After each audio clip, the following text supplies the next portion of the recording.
blessed evening o mapagpalang gabi po sa ating lahat. Narito na po ang inyong lingkod na si Len, freshly here in the Philippines. At thanks God po because ayan, pagod man, puyat dahil kulang ang tulog natin. Almost 2 hours lang tayo nakatulog dahil nga po para maging handa o prepare para sa pag-attend sa graduation ng ating grade 12 na panganay na anak and recognition or giving of awards para sa ating with honor din na anak na pangalawa na ang aking son and then ang aking bunso. So, thanks God because although we are tired and we are puyat physically, but our heart and our soul is so thankful to the Lord.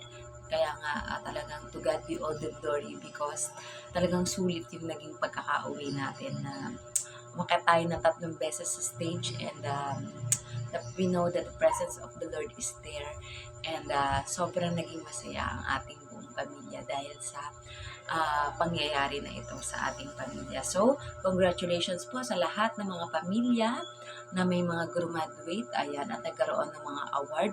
At kahit wala din pong award, congratulations din sa inyo as long as you did your best and ang lahat ng ating ginagawa na pag-aaral man o pagsusumika para sa ating pamilya, we should dedicate it all for the Lord. So tayo po ay dadako sa ating share and devotion video.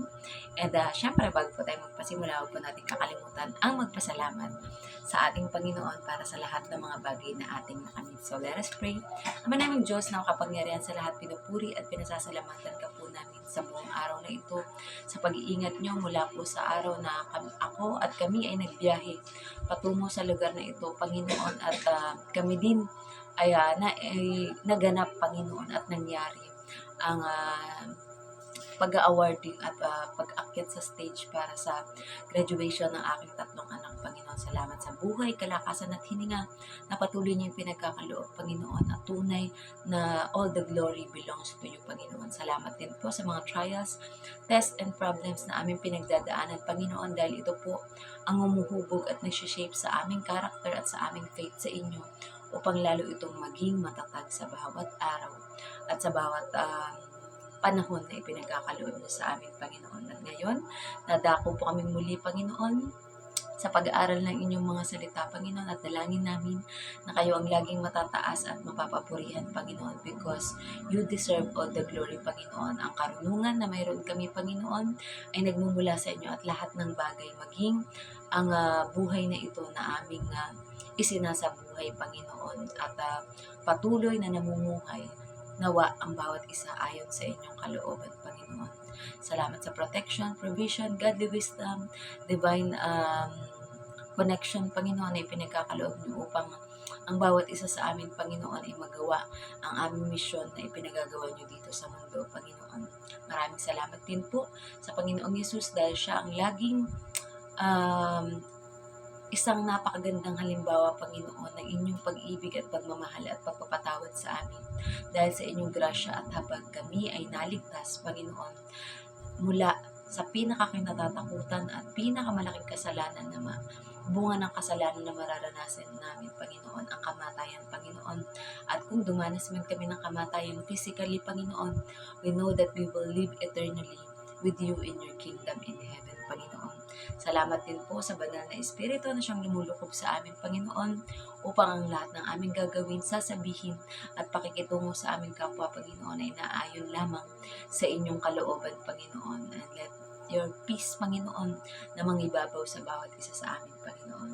Ikaw ang mataas at mapapurihan at tanging kayo lang po ang may kakayang humipo sa bawat puso at isip na makikinig, Panginoon, upang ito ay magkaroon ng rema o pagtimo sa kanilang kalooban, Panginoon, upang hangarin ng bawat isa na kayo ay mapaglingkuran at mapapurihan, Panginoon. Binabalik po namin ang mataas na papuri at pasasalamat sa tanging pangalan niyo bugtong na anak na si Jesus. Amen. Ayan. So, narito na po tayo sa Lucas 23:53. Ibinaba niya ang bangkay, binalot sa telang lino at inilagay sa isang libingang inuka sa bato na hindi pa napaglilibingan. Message na ibaba daw niya ang bangkay ng Panginoong Yesus at ibinalot ito sa telang lino. Pagkatapos ay inilagay daw ito sa libingang inuka sa bato na wala pang naililibing na kahit sino. Application. Dito ay makikita natin kung paano niyang inalagaan at pinahalagahan ang bangkay ng Panginoong Yesus. Mula sa pagbabalot dito ng telang lino hanggang sa paglalagay dito sa espesyal na libingang nakalaan talaga para sa Panginoon dahil wala pang ibang naililibing doon. Kaya sa puso at buhay natin, mas una dapat nating pinapapasok, binibigyan ng espesyal at malaking espasyo ang Panginoon bago ang ibang bagay o tao. Deserve ng Panginoon ang the best sa atin, lalo at siya naman ang may bigay ultimo sa buhay natin. Kaya bilang ganti o pagpapasalamat, ay gamitin natin para sa kapurihan niya. So, purihin ang pagkabasa na mabuting balita ng ating Panginoon, diba? So, yun na nga, makikita natin yung pag-treasure ni Jose na taga Arimatea sa bangkay o sa katawan ng ating Panginoong Yesus, diba? Na talagang gently, maingat, diba? Na ibinaba niya ang katawan nito na wala ng buhay at ibinalot ito sa telang lino. Kaya nga, noong mga panahon nila, diba? At sa Egypt, ayan, kung saan ay alam natin na mga pharaoh o mga namamatay noon ay binabalot nila sa tela. At syempre, ginawa na nga yun ng movie na The Mummy Returns. Ayan, di ba? Ang tawag sa mga nakabilot na ganun sa tela ay mummy. Ayan, as in M-U-M-M-Y, di ba? Hindi yung mummy na ina, di ba? And ayun, talagang special, very sacred yung pinaglagyan na lugar ni Jose na taga Arimatea sa ating Panginoong Yesus dahil ito ay libing ang inuka sa bato, di ba? Na talagang hindi pa naililibing ang kahit sino. Kumbaga, ito ay talagang fresh, ito ay preserve para sa ating Panginoon at talagang private property, di ba? Na talagang walang iba na pwedeng ilibing o ilagak na katawan doon maliban sa katawan ng ating Panginoong Yesus. Dahil ganun nga yung pagpahalaga ni Jose na taga Arimatea dito. So, di ba, may isang naging hamon sa atin or application tayo habang tayo ay nabubuhay ay ialay natin at ipagamit natin para sa gawain ng Panginoon ang ating buhay. Dahil una at higit, ang Panginoon nga ang nagkaloob sa atin nito, di ba? Pati ang lahat ng creation dito sa mundo, di ba? Ipinagkaloob yan at binigay sa atin upang gamitin natin at pangalagaan natin na ito ay sagrado din dahil ito ay nilikha ng ating Diyos na pinakamakapangyarihan sa lahat, di ba? And syempre, pag nakikita ng ating Panginoon na pinapahalagan mo ang buhay at hininga na ipinagkakalob niya sa iyo, alam natin na doon sa kabila, sa likod ng lahat ng yun ay nakahanda ang pagpapala, ang blessing, ang manifestation ng ating mga deepest prayer or answered prayer at ang kapayapaan ng Panginoon ay mananatili sa atin magkagulo man sa buong mundo, magkaroon man ng gera, magkaroon man ng nangyayari ngayon sa Pilipinas na napakataas na ng presyo ng gasolina o gas, di ba? Pero sabi nga, the Lord always provide. Kapag pinanghahawakan mo yung pangako ng ating Panginoon ay hindi ka matatakot, hindi ka mangangamba dahil alam mong walang mangyayaring masama sa iyo, sampu sa iyong mga mahal sa buhay dahil ang divine protection ng ating Panginoon ay nakalukob o naka-encapsulate sa bawat isa sa atin, di ba? Tayo ay nakabalot dito, kaya walang anuman na masama na pwedeng mangyari sa atin because we are protected of the Lord. Ayan. And lagi, sabi nga dito sa word natin na ang Diyos talaga deserve niya yung pinaka-the best sa atin. Kung tayo nga bilang magulang, di ba, na ibinibigay natin yung best para sa ating mga anak. Ayan, na alam niyo naman na sila ay nag-graduate at nagkaroon ng recognition. So, kapag sila ay merong mga ni-request na mabili mo ko nito, ganito, ganyan, ganyan, di ba? At kung kaya naman natin or may kakayahan naman na tayo, why not na hindi natin ibigay yung the best para sa ating mga mahal sa buhay, di ba? Pero ang ating Panginoon, binigay niya yung pinaka-the best sa atin, na hinayaan niya at pinagkaloob niya na mabuhay tayo sa mundong ito. At syempre, yun ay alang-alang para sa kanyang kapurihan, di ba? Na kapag ka ikaw ay namumuhay ng maayos, ng tapat, ng may kapayapaan at kaayusan sa iyong kapwa, ang pinaka napapapurihan ay higit sa lahat ang siyang lumikha sa iyo, at yun ay ang ating Panginoon. Ayan. At kung paanong pinahalagahan ni Jose na taga-Arimatea ang bangkay ng ating Panginoong Yesus, nawa ang buhay na ito na ipinagkaloob sa atin ng ating Panginoon ay gamitin din natin ng may pag-iingat, na may paggalang sa Kanya at banal na pagkatakot, at mas lalo nating pinapatibay yung ating relasyon sa Kanya. Dahil kapag matibay ang pananalig at pagmamahal natin sa Panginoon, anuman ang pagdaanan natin sa mundong ito, lahat ng ito ay balewala. Diba? Although, syempre, magkakaroon na maaapektuhan ka dahil, syempre, kagaya sa nangyayaring pagtaas ng gasolina, alam natin na tumataas din ang presyo ng mga bilihin at tumataas din ang presyo ng pamasahe, diba? Pero, you always know and you always believe and you always declare that the Lord provides. Kaya kahit anumang maging pagtaas ng lahat ng bagay na yan, makakakain ka, yung pamilya, mapoprovide mo ng sapat o higit pa ang pangangailangan ng iyong pamilya. So, nawa po ay may natutunan kayo sa ating maiksing share ng devotion video ngayon. At kailangan na rin po magpahinga na inyong likod. Kailangan ko na bumawi ng tulog at pahinga dahil nga po 2 hours lang ang ating naging tulog. Una, nung nandun pa lang tayo sa Hong Kong bago tayo lumipad pa uwi dito sa Pilipinas, at kagabi din po pagkarating namin dito sa bahay. At ayan, talagang lahat ay alam natin na Emmanuel, God is with us, dahil naging smooth sailing, peaceful at walang aberya. Although medyo may nagkaroon ng konting gawa ng kaaway, pero sabi nga natin hindi tayo matitinag sa mga small na mga challenges na yan na ipinagkakaloob sa atin ng kaaway, di ba? Dahil ang nais niya is to steal, kill, and destroy your faith at your trust in the Lord, pero siya ay hindi magtatagumpay, dahil anuman ang mangyari sa atin, we will still be praising and thanking God in every situation, in every moment of our life. So, tayo po ay mag-end ito closing prayer. Ama naming Diyos na makapangyarihan sa lahat, maraming salamat po sa inyong mayamang salita na aming napag-aralan at natutunan sa gabing ito, Panginoon. Tunay nga, Panginoon, na ang aming buhay, Panginoon, ay aming dapat gamitin, Panginoon, para sa inyong kapurihan, Panginoon. Dahil kayo ang siyang lumikha sa amin, kayo ang aming Abba Father na siyang may grasya at habag na ipinagkaloob sa amin na hindi kanyang ibigay sa amin ng mga tao, Panginoon, sapagkat kami mahina, sapagkat kami rin ay hindi perpekto, Panginoon.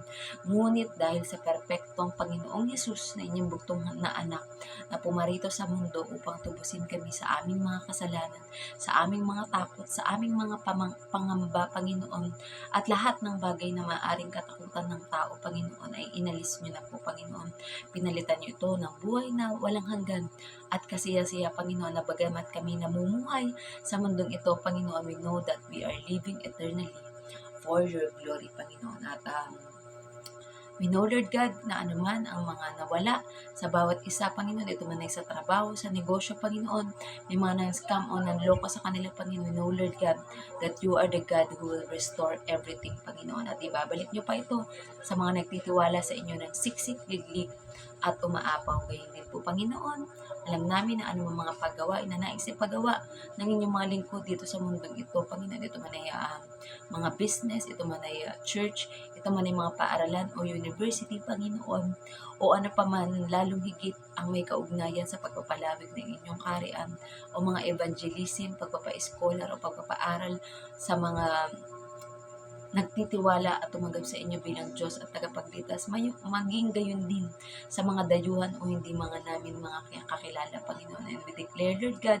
that it shall be and it will be happen into our life, our family, our whole community, our whole world, our whole country, Panginoon, at maging sa buong mundo, Panginoon, ang kapayapaan ay mangingibabaw sa bawat isa.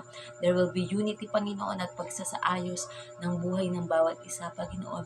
at walang sino man na makakatalo sa inyong mga lingkod, Panginoon, na tunay na nagtitiwala sa inyo, Panginoon. We also pray, Lord God, para sa lahat na may mga sakit at karamdaman, Panginoon. Ito man ay malala o hindi, Panginoon, na alam namin, Panginoon, na kung kalooban ninyo na gumaling, Panginoon, ay pasalamatan at papurihan kayo, Panginoon. At kung ang magiging solusyon nyo man, Panginoon, ay ang pumanaw na o sumakabilang buhay ng aming mga kakilala o mahal sa buhay, Panginoon, ay you will give comfort to everyone na mga maiiwan, Panginoon. At ang pag-asa, Panginoon, na sa kabilang buhay, Panginoon, kami ay magsasama-sama muli sa inyong kaharian. Kasama kayo na nagpupuri, Panginoon, at ang Great Commission dito sa mundo, Panginoon. We also pray, Lord God, for all the pastors, priests, evangelists, prophet, teachers, workers, leaders, Panginoon, gayon din sa mga ordinary members ng different body of Christ, Panginoon, na nagtitiwala at tumanggap sa inyo bilang Diyos at tagapagligtas, na ginagabayan niyo po ang bawat isa, Panginoon. Mas palawigin niyo pa sa lahat ng sulok ng mundo ang maaabot, Panginoon, ng mga nagmi-mission, Panginoon, upang makapagturo, upang makatulong, Panginoon, sa expansion at pagpapalawig ng inyong kaharian at pagpapakita that we are living into Christ likeness, Panginoon.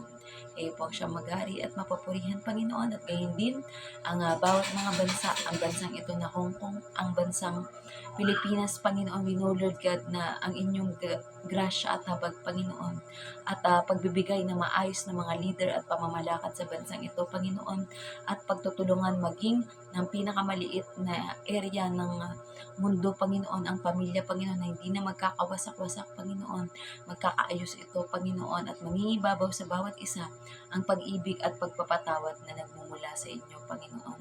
At we declare, Lord God, para po sa bansang Israel, ng inyong pagpapala ay ibibigay niyo sa bansang Israel, Panginoon, inyong chosen nation, Panginoon, at gayon din ang bansang aming pinagtatrabuhan, Panginoon, ang aming mga employers sa Hong Kong, Panginoon. Kayo po ang siya mag-ingat sa kanilang mga ginagawa sa trabaho man o sa negosyo, Panginoon, maging sa labas na panig, Panginoon, ng kapaligiran, Panginoon. We know, Lord God, na we are all safe because of your precious blood, Panginoon, na dumanak upang matubos at kami gawing malinis, Panginoon, sa inyong harapan at gayon din sa aming kapwa, Panginoon.